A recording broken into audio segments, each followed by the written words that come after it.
No problem. You can make your own. No problem. So the rate we recommend, new area, we recommend one box 20 hectare in plantation. 20 hectare. But when the rate of occupancy increase to 80% or whatever percent, we make it more. One box to 10 acre, double it. Kalau dia banyak lagi, we make it now 1 box to 5 hectare. So we increase at the population. But after that, they go somewhere else lah. You have to find your own lah. Yes, jumlah yang paling optimum 1 hektar tu berapa? Kita kira optimum, kita mula-mula about 1 box to 20 hectares. Tapi usually 1 to 10 lah. 1 box tu comprise of Itu satu sarang 2 tadi. ekor jantan betina di selatan. Apa? So dia boleh kontrol lah. Dia boleh kontrol. Dia right about that lah. Tapi ingat, teori prey predator. Kalau prey habis, burung lari ya. Prey predator dia macam ni kan, cycle kan. So they have to maintain some buffer lah. They cannot put zero prey. Kalau dia kill semua, tapi dia pun predator prudent, they are prudent, I'm not going to suffer if I eat everything, I have to go somewhere else. But with this, nanti kita akan tengok, because in plantation dia ada threshold, economic threshold. Berapa persen saja buah boleh dimakan. Lepas tu kerugian. So that we keep it below threshold. Nanti kita tengok dia datang. Okay, the next box is fiberglass, and then maintenance very low, and then but orang kata, oh, why kayu is cooler? But okay, no problem. Kita kata dia panas, tapi dia tak panas. It's still accepted very well by the Banau. There's no difference between wood and fiberglass. Tapi wood ni we have to maintain, kena ganti selalu. Pecah kan. Ini lebih tahan lama. You can last longer in the field than the wooden boxes. Okay? So when we have this housing, do we have to bring in a pair ataupun they will come naturally? Surasya. Kalau tempat yang ada banau, no need to bring a pair. Kalau tempat macam ladang, there's a lot of banau. Kita akan tengok, you can make the thing. Seperti Pulau Rawa, seperti town di Subanjaya, we have to bring the banau. Then banyak most problem, we have to learn. Some we can, but daripada North Pole dia boleh balik kan? Dia datang North Pole, dia pergi South Pole, dia balik. So we ambil burung besar, release kat satu tempat di pulau, hilang. Kita ambil satu pair, bawa pada Bagan Serai. Bagan Serai is south of pada Buntar, about 60 km from USM. USM di pulau, ini mainland, pada Buntar, Bagan Serai. So kita ambil, kita bawa balik tempat kita sana. Dekat kita punya aviary, kita dah berbuat tag. Kita ambil satu, kita simpan sekejap, kita lepas balik, kita balik Bagan Serai, we found the same bird go the same nest. Tadi dia punya pakwa kat sana balik. See? So we got problem. I'll tell you later. How we have to learn lah. Kita kena bagi makan tangan sampai dia besar, so that dia remember, ini rumah aku tak balik.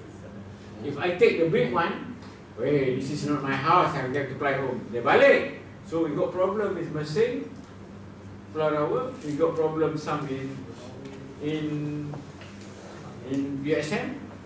Proven, dia balik Bagan Serai, 60 km, go to the same nest box. Dia pakai waste. Yeah, waste dia bagus. Waste dia first class. Alah, dia pakai waste. Kan? That's why now we are learning how to release. What kind of bird? Young one, hand cap, hand feed, for display, so that dia tak ingat. Ambil dia masa dia bulu yang tak ada tu, bawa balik, pergi kat Pulau Rawa, tangkap, bagi makan dia, bagi dia sampai dia umur dia 2 bulan tadi, baru kita release. We release many pairs, all disappear. Ada yang kita ambil dah besar, ada yang ambil kecil, yang berbulu kita biarkan. The best is, in Pulau Rawa, we bring the one with the bulu pahat yang kecil tu, bulu yang tak ada bulu tu, and feed them until besar tadi. release, baru dia stay. Pulau, on that pulau. Tapi banyak masalah dia makan. Tak ada pulau tu. Tapi dia tak. Yang lain tu kita release hari ni, 3 hari dah tak jumpa. Kita buat radio tag, hilang. Tak dapat cari. So you know the bird that migrates from North Pole to South Pole, dia boleh balik tak? Dia punya waste bagus. So this one we have to change the waste. You masukkan dia punya komputer so that they are not from, you are from here, you stay here. So take them with their menetah dia kita ambil. We have to keep them and ambil ukur, kita pecah bagi makan. Then after they put terbang, then we found that is a good way to adapt to a new area. If you bring a old couple, project gone. Kita sudah try banyak pair. Berapa? 5 pair, 4 pair, hilang. That's the bird interested, so something like that. So that's the bird, and then dia kata menghadap matahari apa semua all this kan. You can find this who's interested, you can contact Dr. Bird. Yes, all the measurement. So this is, and then that's how the in the plantation. Then dalamnya nanti. Okay. And then you have to put concrete here. Basement ni kena buat konkret, kalau tidak dia tumbang. Kalau you panjat dia tumbang terbalik, you pun terbalik. So you have to put concrete. So that is how we did it. That is in USM. So we try to do it, we try banyak cara. After that we found that we have to blur dia from the small. So that they remember this is my home, I don't fly away. Otherwise, you release, hilang. You release, disappear. Dengan radio telemetry sudah hilang. So that's the student have to think lah. Kita pun we have the grant. You think how to get your master, you PhD, banyak macam mana hotel bagi makan apa. Kalau tak ada tikus di mana, what alternative, anak ayam ke apa ke whatever you have to do. So we culture them in a hand fed baby, baru the rate of hilang is very low. Okay, that's how you have to check, and then this in the rice field, this in the plantation. You have also ban out in the young plantation, yang sawit yang muda lagi. And then you have to put they call it the perching, the tengik. You have to put that wood. Kalau tidak ada banyak kan rice field dia tidak ada pokok, so dia nak zoom tu, so we have to put the kayu. The perching stand in the rice field. So that dia boleh tengik, dia boleh pasal tikus. But in the plantation you don't worry because there's prof or the prawn and the like that. So that's what we are doing in urban, in rice field, in oil palm plantation. The best rate of successful is oil palm plantation.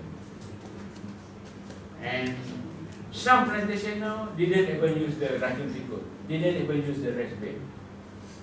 Okay? Benefit, apa untungnya kita pakai? Okay? Of course, murah. Mula-mula mahal, tapi after some time, it's cheaper than using the bed. You don't have to use a lot of people to put the bed, And then, sustainability, that the most abused word in the world today. So, sustainability, tahan lama, repeatable, untung, environment bagus, manusia bagus dan sebagainya. Green approach, we don't have any secondary poisoning. If you put the racun tikus, the tikus makan racun, the snake eat the poison rat also die, the bird eat the poison rat also die, the bird eat the poison snake also die. So secondary poisoning and tertiary poisoning. Okay?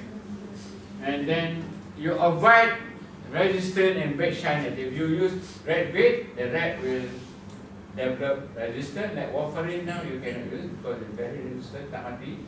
Bed shyness, dia tak makan, dia tahu itu bait. And then of course conservation, we add value to conservation. Endangered species, we make it more. Maybe one day we can off-leash this bird, become not endangered because we have plenty. So we have easy access to permit because we are not selling them, we are not killing them, we are making them more. So the minister in charge of this, Perjalanan, they agree with it because they say this is a good work because you consult, you propagate more. Rather than maybe one day kita off list daripada endangered species because they are friendly. And of course, the rat control. You can see this one. Okay, look at this one. 5 is the line of economic threshold. That is, if the buah taken by the rat lost more than 5%, sudah rugi, not profitable to the plantation. So we can see this is the economic threshold up and down. Sampai year 4, we can see it maintained below 5. That means sudah untung. And then this is occupancy rate. Okay, so from year to year, this sudah okay, sudah established below 80 economic threshold 5%. Okay, ini lebih kurang harganya RM405 per set ini ya, sudah mahal sekarang. Banyak harga, barang sudah naik harga. Tahan cuaca, terima baik dari burung, kos dengan rendah dan sebagainya. This is the next. The problem of using rat bait is secondary poisoning. This is how the bird that has eaten racun, tikus beracun, the poison rat, when there is, the bird eat the poison rat, this is what happened. Okay.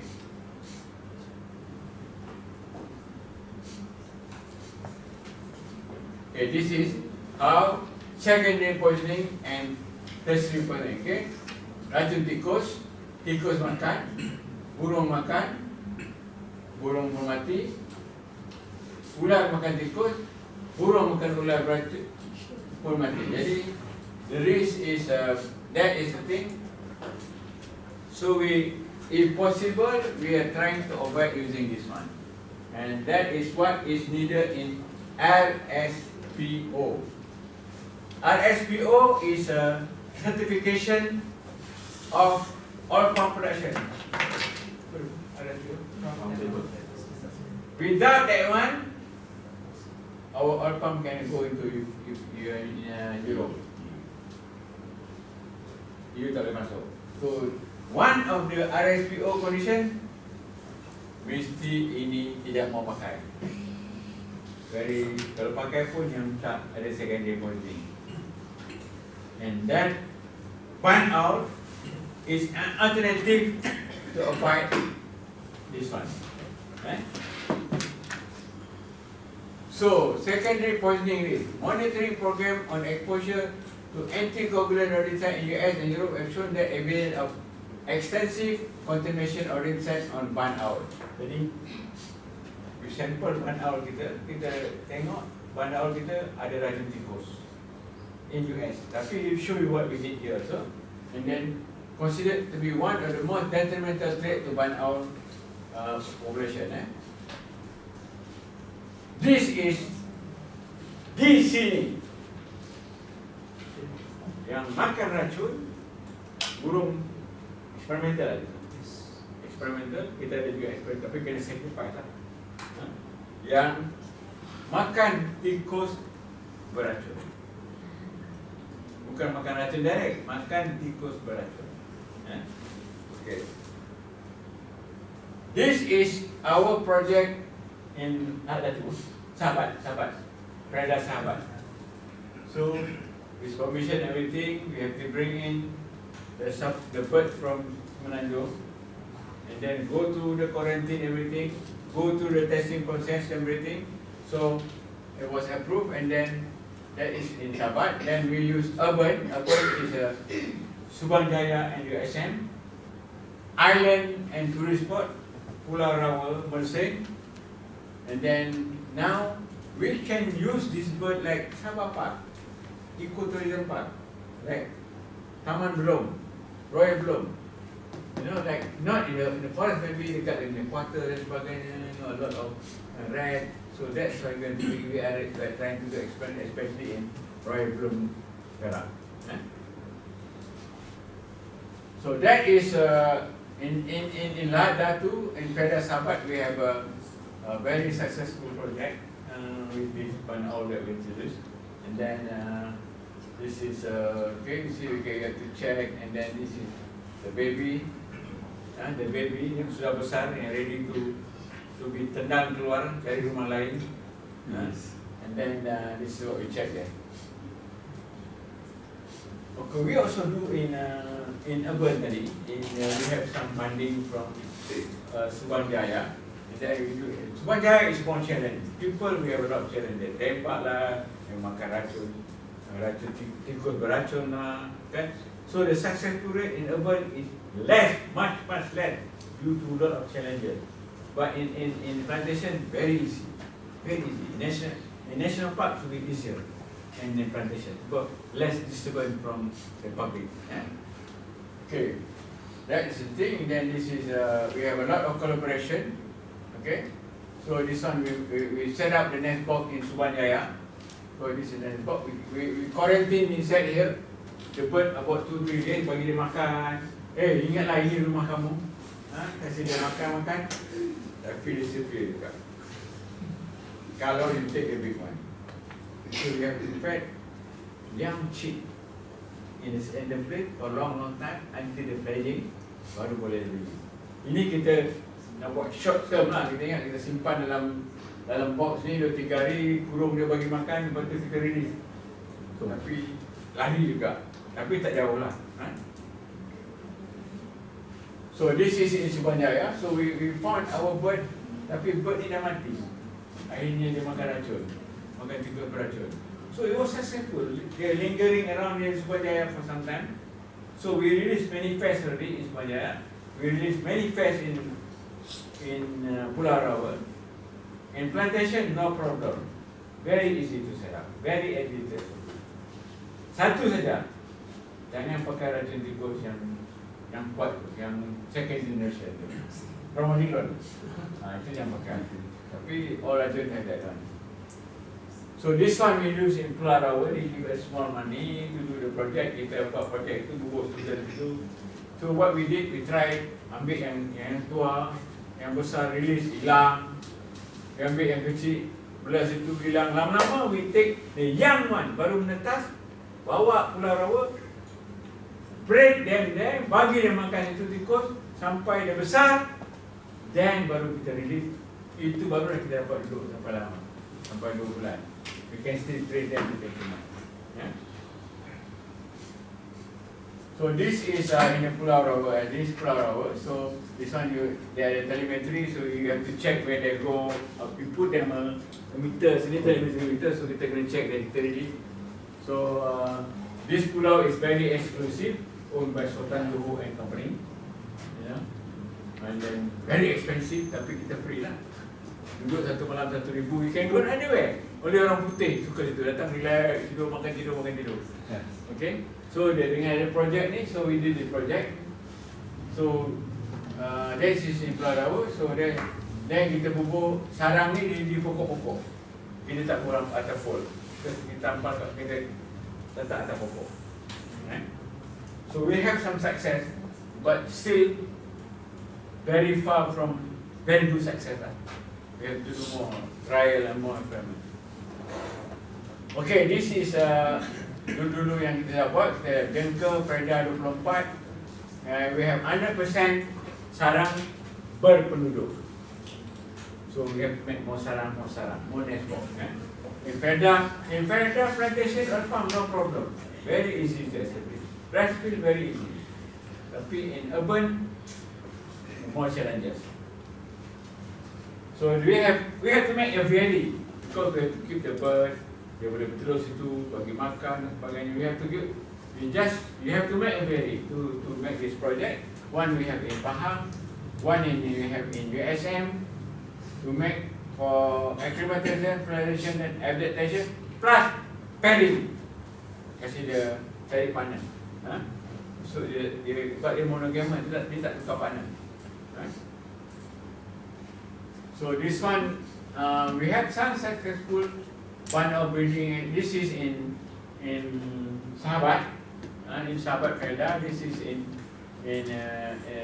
Felda Pahang. This is in our aviary in USM. With that one, I think I end my talk. Any question, anything I can answer, I will answer.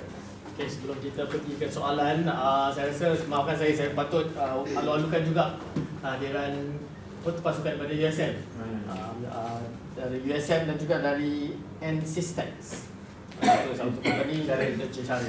Dan juga ada beberapa rakan kita dari Sabah Parks ni Prof. Bukan Perintan. Oh, Sabah Park, sorry. Oh, Sabah Park. Okay. Dan juga dari fakulti-fakulti lain di dalam UMS. Okay. Okay, soalan? Ada soalan? Langsung. Good morning, Prof. Yeah, morning. I have got 2 questions. Yes. Is there any endemic owl in Sabah, in Bosnia? And also the second one, what happens to the population that was released in Sabah? Is there like more of them or is there less? How successful is the program of releasing this ban out in Sabah? Number one, you have a few endemic, but they are the grass owl and things like that. And they don't really go They don't for have. it. The one in Sabah now developed very, very well. Some of the plantations don't have to use red tape. So the ban out is not taking over the role of the endemic owl? No. Because we have to do a lot like that. They are very worried when you do experiment in Pulau Rawa. Pulau Rawa is a small pulau of Muslim. They have good bird species. So we have to study what happened to the keluang, what happened to the bird species. So this is done by one master student, and then they're going to depend. We don't find any no competition, no intra-specific interaction. What about the owners? No, okay. Also no problem. Species, the one we brought, the same species from Australia. I mean the local No problem. We don't. Maybe we need more study, tapi we have no problem. Itu kelihatan question also. Because when you bring something, there's an interspecies competition. You will outcompete the other one. So especially in plantation, there's no problem. Because in plantation, we need to control the rat, and then the other bird, or you have burung kumpul, things like that. So not much problem. So basically the plantation actually keep track of all. Yeah. So this is what we need to do with people in Sabah. From UMS, you can work with Sawit Kinabalu, Sabah Kinabalu, because this is a good way of controlling the rat. But we have to study the ecological effect. Of course, we have to study. Now you have stock in Ladatu. We done it in Sarawak also. Okay? So it's a good way to do a long-term project. A long-term project. Because this is beneficial. And then, if we brought Gagak also. See, Gagak was brought to Malaysia to control pests. But Gagak suka cita rasa. And then they brought to Kari Island. You know Kari Island?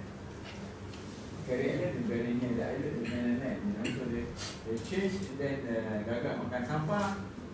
The crow now become a pet. But so far, we don't have any problem with this one. But maybe that's wrong. I tell you, we shift that. Wallet, the people don't like it. The owner of wallet house doesn't like this barn house. Because the barn house will scare the burung wallet. I don't have the masalah. Yes, anything? Boleh. When you mentioned the threat, you mentioned that leptospirosis. Is it a threat to the owl, or is it the owl is the threat to the environment? Like the other side is like Yang mana? leptospirosis. Tikus. From the tikus affect the owl. No, we are controlling the tikus so that we don't have catching tikus. Now leptospirosis is a big problem in this area, in Malaysia and Indonesia, catching tikus. So we are reducing the occurrence of You have to press it by taking away the rest. So it won't affect the environment. I don't think so. You want the banana to be affected or you want you to be affected? Bila antara dua. You minta, you kena tikus ke you nak banana to be. So hopefully it doesn't affect more. But that's what we are intending to do. We just reduce the effect. But remember, in pre-predator you cannot do zero. Remember that theory, pre dia turun naik. So dia tak boleh kosong pre. Kosong pre dia boleh sampai. So they will maintain equilibrium. Not tower terra. See they can naik. The predator is very prudent. And they won't makan habis-habis. Dia tak boleh makan habis-habis. Dia makan habis-habis dia lapar nanti. So they maintain that retention. Okay. Rasa Bapak? I have a question. I'd be very interested to see that all of the successful cases that you mentioned in front there are like in some ways somewhere analytical. I see that they are like tied to multiple stakeholders. So I'm just wondering like what are the key challenges implemented practice? What do you mean? What? I want to know. Urban, like talking. Yeah, like for example, the target groups or what are Okay, like urban, like I tell like it's like about UMS, like we did the USM. USM was number one demanded information from the land. Okay, USM is our community, then number two, the people around. They will kill your bird, and then your bird will start eating rat, racun. Those are the challenges. We found more challenges in setting up or developing a control program by one out in urban rather than in plantation. Plantation is very easy. The only problem plantation is the owner use racun tikus yang second generation from Madero dan sebagainya yang ada second policy. what are the challenges for you? Convince them that biological control instead of yeah, like budget, because some of them like this. The number one problem, finance. This like Banaya, they pay us. They pay us about 160,000. They collect money from the business entity. We convene Datuk Bandar. Now Datuk Bandar is KL Datuk Bandar, Datuk Malaysia. So I have to present proposal to them to convene them this project. Is good for whatever is the business which is collect 110,000. The Subayaya City Council give is about 50,000, we get about 150,000 to do the project. But still, they kill our boys because they bubuh racun tikus. And then, remember, in biological control, it doesn't work like chemical control. You spray, everything dies. Now, biology is a long way. Number one, you must understand the biological organism. That's why you are needed. Biologists are needed. You are very important. Not the pest control people. They know how to spray and kill. So you have to tell them this is a very wrong process. One established will establish for a long time. Long time. So you have to outreach to the public. You have to outreach. That's why Mr. Teo, our SJ Eco, the newspaper people from Spania, if you go to internet, you look at SJ Eco, this Surat Kampaman is always putting in the community. It's a community newspaper. So from with him, he convened the city council, he convened the business entity to give us money. We have the delegate people. We go and talk to them, influence them, and then these are the challenges. To work in a bird is more challenging than to work in rice field or in plantation. Rice field nobody disturb. Only plantation, lagi bagus. Yes. Prof, is there any study that shows secondary or tertiary effects of pesticides and insecticides in barn owls? Can you answer this question? Is there any study showing that pesticide or insecticide in barn owl? Just a rodenticide because of the secondary poisoning. Because rodents do eat insects. Yes, and because of the value. yeah. Yeah. So no secondary tertiary effects on For rodenticide, yes, but for No, not for insecticide. No. But now we have experiment with rodenticide supposed to be friendly to the bird. We have some grant from a company that they want to become green rodenticide. They want to sell green rodenticide. So they give us some money, do the trial in the aviary, do trial in the plantation. With this racun, supposed not to give second reporting.